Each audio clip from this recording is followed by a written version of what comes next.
الصلاۃ والسلام علیکہ رسول اللہ وعلیہ آلہ وصحبہ نور اللہ۔ تمام یوزر کو خوش آمدید۔ آئیے یوزر، ہمارا جو ٹاپک چل رہا ہے شہدائے کربلا و اسیران کربلا پر، محرم الحرام میں جو یہ واقعہ ہوا ہے کربلا کا عظیم واقعہ، اس پر ہمارا بیان چل رہا ہے۔ پورا بیان سنیں۔ پھر یہ پارٹ نمبر 5 ہے۔ 4 پارٹ آ چکے ہیں۔ پہلا پارٹ مسلم بن عقیل کی شہادت، دوسرا پارٹ مسلم بن عقیل کے بچوں کی شہادت، تیسرا پارٹ کربلا کا میدان، چوتھا پارٹ کربلا میں رفقا کی شہادت۔ اب یہ اور مزید شہادتوں کا ہم بیان سنتے ہیں۔ آپ کو جیسے میں نے بتایا پارٹ 4 میں کہ آپ کے خیموں کا پانی بند کر دیا جاتا ہے 7 تاریخ کو، اور اس میں عباس علمدار بھی شہید ہو جاتے ہیں، پانی لینے جاتے ہیں نہر فرات پر۔ تو کوئی یہ نہ سمجھے کہ نہر فرات سامنے تھی اور پانی نہ ملا۔ امام علی مقام اگر نہر فرات کو حکم دیتے تو نہر فرات چل کر آ جاتی، وہ آسمان کو حکم دیتے تو اللہ تعالیٰ ان کی دعا سے آسمان سے بارش برسا دیتا، کیونکہ اللہ تعالیٰ اپنے، لیکن جتنی قربانی زیادہ، جتنی مشقت زیادہ، اتنے ہی درجات بلند ہوتے ہیں۔ آپ خود دیکھیں کہ امام حسن بھی آپ کے جو ہے بڑے بھائی تھے، حضرت علی آپ کے والد تھے، یہ بھی شہید ہوئے، لیکن ان کی شہادت کا اتنا چرچا نہیں ہے۔ فاروق اعظم شہید ہوئے، خلفائے راشدین عثمان غنی شہید ہوئے، لیکن ان کی شہادت کا اتنا چرچا نہیں ہے جتنا چرچا امام حسین کی شہادت کا ہوتا ہے۔ شہید وہ بھی ہیں، شہید یہ بھی ہیں، لیکن کیوں ہوتا ہے ان کا کہ انہوں نے عظیم الشان قربانی پیش کی، ان کی راہ میں بڑی تکالیف آئی، بڑی مشقت سے ان کو یہ شہادت ملی ہے، تو ان کا چرچا قیامت تک زور و شور سے جاری رہے گا محرم الحرام میں۔ اوروں کی تو جو ہے دن بھی نہیں پتہ ہوتا ہمیں کہ امام حسن کی شہادت کب ہوئی، اور امام اکثر دینی لوگوں کو پتہ ہوتا ہے۔ جیسا میں واٹس ایپ گروپ چلا رہی ہوں، مجھے پتہ ہوتا ہے، میں گروپ میں ڈالتی ہوں کہ ابھی 18 ذی الحجہ کو عثمان غنی رضی اللہ عنہ کی شہادت کا دن گزرا ہے، 18 ذی الحجہ، ان کو بھی شہید کیا گیا تھا۔ اچھا، جتنے امام ہیں نا، تمام امام شہید ہوئے ہیں، حضرت علی سے لے کر ان کے جتنے امام ہیں، سارے جتنے امام ہیں 11 امام حضرت علی کے بعد، یہ سارے شہادت کا رتبہ ملا ان کو۔ ان پہلے پارٹ 1 یا 2 میں بتا چکے ہیں ان کے سارے نام، امام 12 امام کے نام۔ تو اب یہ جو ہے امام حسین کی جو شہادت ہے، تو یہ نہ سمجھیں کہ بھئی یہ نہر فرات تھے تو اللہ نے ان کو پیاسا مارا، شہید کیا، یہ نہیں۔ تو اللہ تعالیٰ تو اپنے ولیوں کی زبان میں تاثیر کر دیتا ہے کہ ولی لوگ اگر اللہ سے دعا کریں تو اللہ تعالیٰ بارش برسا دے، اللہ تعالیٰ جو ہے زمین سے پانی نکال دے۔ تو آئیے ان کا ایک شہزادے تھے حضرت خواجہ غریب النواز، خواجہ حسن سنجری، جن کا اجمیر شریف میں مزار ہے، سبھی جانتے ہوں گے نا، اہل محبت دیوبندی سارے جو ہے سنی سبھی ان کو جانتے ہیں۔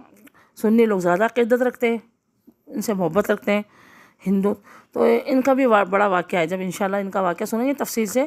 لیکن یہ ایک واقعہ بتاتے ہیں، جب یہ مدینے سے ہندوستان ہجرت کر کے آئے تھے آقا علیہ السلام کے حکم پر، تو انہوں نے ایک میدان میں جو ہے ایک تالاب تھا انا ساگر، تو وہاں ایک پیپل کے درخت کے نیچے اپنی کٹیا ڈال لی، جھوپڑی، اور چند مریدوں کے ساتھ آپ وہاں دین کی تبلیغ کرتے تھے۔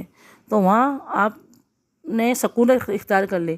تو وہاں کا راجہ تھا ہندو، راجہ پرتھوی چوہان راج۔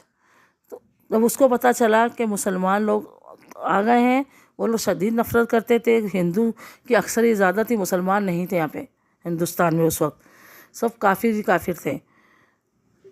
تو جب اس کے سپاہیوں نے کہا بھئی یہ مسلمان آ گئے اور یہ ہمارے جو انا ساگر تالاب ہے، اس کو بہتر تالاب کو ناپاک کر رہے ہیں، پانی پی رہے ہیں، اپنے مویشیوں کو پلا رہے ہیں، تو اس نے پہرا لگا دیا، ان کا مسلمانوں کو پانی مت لینے دینا، ایسے ہمارے تالاب گندا کر رہے ہیں، معاذ اللہ، ان کی سوچ تھی نا یہ۔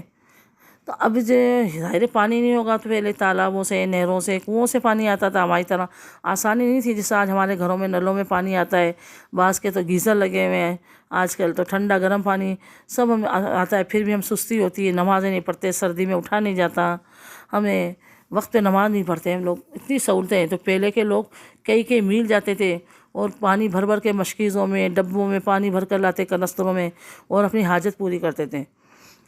تو اب جب پہرا بٹھا دیا گیا، پانی ختم، اب کیا کیا جائے؟ ظاہر وضو بنانا ہے، پانی پینا ہے، مویشی بھی ہیں۔ خواجہ غریب نواز کو جب بتایا گیا، 1-2 دن ہو گئے پریشان، تو آپ نے اپنے ایک خاص مرید کو بلایا، اور ایک چھاگل دی، چھاگل ہوتا ہے پہلے لکڑی کے پیالے وغیرہ میں استعمال ہوتے تھے، اس میں کھانا کھایا جاتا تھا، ایک لکڑی کا پیالہ ہوتا ہے اسے کہتے ہیں چھاگل۔ تو کہا جاؤ انا ساگر کو حکم دو کہ تمہیں خواجہ غریب نواز حسن سنجری بلاتے ہیں۔ تو وہ جو رات کے اندھیرے میں جب سپاہی وغیرہ سو رہے تھے چھپ چھپا کے جاتا ہے اور اس تالاب میں پیالہ ڈالتا ہے اور کہتا ہے آپ کو حسن سنجری بلاتے ہیں۔ تو سارا انا ساگر تالاب اس کے پیالے میں سمٹ کر آ جاتا ہے اور وہاں پانی خشک ہو جاتا ہے، وہ لا کر اپنے شیخ کی خدمت میں پیش کر دیتے ہیں۔ اب صبح سب سپاہی اٹھتے ہیں تو انا ساگر تالاب خشک، ایک دن 2 دن بادشاہ کے پاس جاتا ہے، کیا معاملہ ہو کہ بھائی وہ تالاب خشک ہو گیا، کیوں ہوا؟ کہ بھئی پتہ نہیں، شاید وہ پہرے بٹھا دیے مسلمانوں کو، ہم پانی نہیں دیتے ان درویشوں کو، اس وجہ سے۔ تو کہا ٹھیک ہے ایک حصہ ان کے لیے مخصوص کر دو، ان کو معافی مانگو ہماری طرف سے، اور باقی حصہ آپ کی طرف سے، وہ اپنے حصے میں سے پانی لیں گے، آپ اپنے حصے میں سے لیں گے۔ پھر وہ اپنے اسی مرید کو کہتے جاؤ اور یہ پیالہ پانی کا انا ساگر تالاب میں انڈیل دو۔ وہ جا کے تالاب میں انڈیلتے ہیں تو تالاب جو ہے پانی سے لبریز ہو جاتا ہے، سبحان اللہ عز و جل۔ تو دیکھیں یہ اللہ کی شان ہے کہ تو کیا امام علی مقام کے اولاد میں سے سید زادوں میں سے حسنی سید حسینی سید تھے، یہ بھی غوث اعظم بھی حسنی حسینی سید تھے۔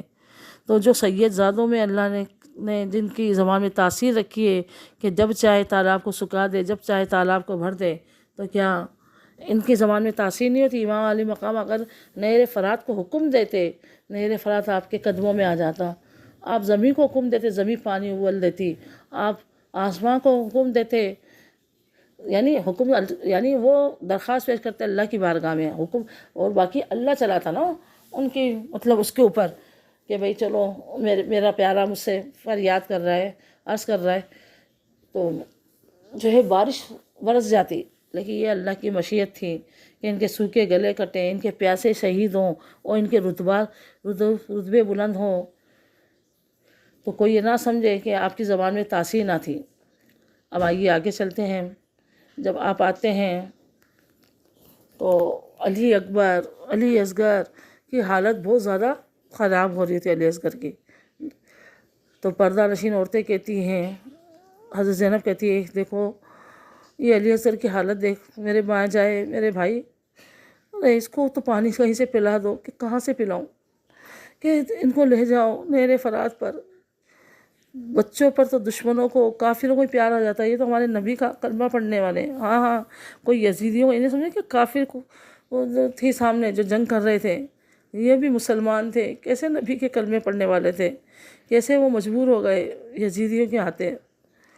تو کہ لے کر جاؤ، مجھے یقین ہے چند قطرے اس کے گلے میں ٹپکا دیں گے تو اس کو سکون ہو جائے گا۔ ارے ان کی والدہ کا دودھ خشک ہو گیا، 3 دن ہو گئے، ہمارے پاس وضو کے لیے پانی نہیں ہے، ہم تیمم کر کے پردہ نشین عورتیں نماز پڑھ رہی ہیں۔ آج ہمیں دیکھیں، وہی ابھی میں نمازوں کی کہہ رہی ہوں کہ وضو کے لیے پانی نہیں ہے، حلق خشک ہے، حالت بری ہے، لیکن نماز پڑھ رہے عورتیں بھی مرد بھی۔ تو آپ کہتے ہیں اے زینب مجھے، اے رباب، اے شیر بانو، مجھے امید نہیں ہے، لیکن آپ کہتے ہو میں لے جاتا ہوں۔ آپ جاتے ہیں نہر فرات پر، حکم ان کو ایک خطبہ دیتے ہیں کہ دیکھو میں تمہارے نبی کا نواسا ہوں، ارے تم کیسے کلمے پڑھنے والے ہو، تم مجھ پر ظلم کر رہے ہو، تم میرے جان کے در پہ ہو، چلو لے لینا میری جان۔ دیکھو یہ چھوٹا سا بچہ ہے، یہ آل رسول ہے، یہ حضرت علی کا پوتا ہے، یہ دیکھو اگر تم اس کو تھوڑا سا پانی پلا دو گے، ارے میرے ہاتھوں میں نہ دو، اپنے ہاتھوں سے پلا دو، چند قطرے ڈال دو، اس کو سکون آ جائے گا۔ پردہ نشین عورتوں کی حالت اس بچے کی دیکھی نہیں جاتی۔ میں تم سے وعدہ کرتا ہوں جو آج میرے اس شہزادے کے سیراب کرے گا، اس کی پیاس بجھائے گا، چند قطرے اس کے حلق میں ڈالے گا، میں اپنے نانا جہاں سے اس کی شفاعت فرماؤں گا، میں اپنے نانا جہاں کے ہاتھوں سے اسے حوض کوثر سے جام پلاؤں گا۔ وہ حوض کوثر وہ جنت کی نہر ہے جس میں سے 4 نہریں ساتھ آتی جنت سے، پاک شراب طہور کی، شہد کی، دودھ کی، ٹھنڈے میٹھے پانی کی، جس کا جو دل چاہے پیے۔ وہ حوض کوثر معراج کی رات ہمارے آقا علیہ الصلوۃ والسلام کو ہبا کر دی گئی، تحفے میں دے دی گئی کہ اے محبوب یہ حوض کوثر تمہاری ہے، جس کو چاہو تم اس پہ سے جام پلانا، پانی پلانا، شربت پلانا، شہد پلانا، یہ تمہاری ہے۔ تو حوض کوثر کے مالک ہیں ہمارے آقا علیہ الصلوۃ والسلام، امام علی مقام، امام حسین تشنگان کے نانا جان۔ آپ تقریر کر رہے ہیں، آپ سمجھا رہے ہیں، دیکھو چند قطرے میرے اس نونیال کے حلق میں ٹپکا دو، تھوڑا سا اس کو سکون آ جائے گا۔ اگر دیکھو پانی پی کے آپ کی تلوار لے کر مقابلے میں نہیں آئے گا، یہ چھوٹا سا بچہ ہے، یہ لڑنے نہیں آئے گا۔ ہم تو چلو پانی پی کے تازہ دم ہو جائیں گے، یہ نہیں آئے گا۔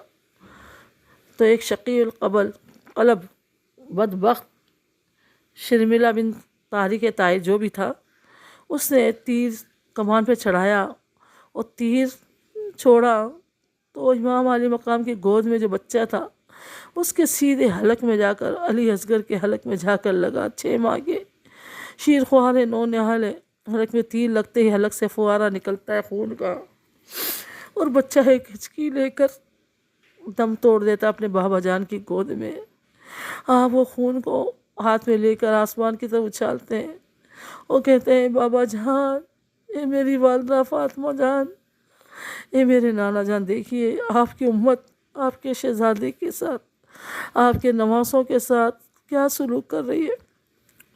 اور پھر اپنے ننھے سے بچے کا لاشا ہاتھ میں لا کر حضرت زینب سے کہتے ہیں لو زینب، اب یہ نہیں تڑپے گا، اب یہ بے چین نہیں ہوگا، یہ پرسکون ہو گیا۔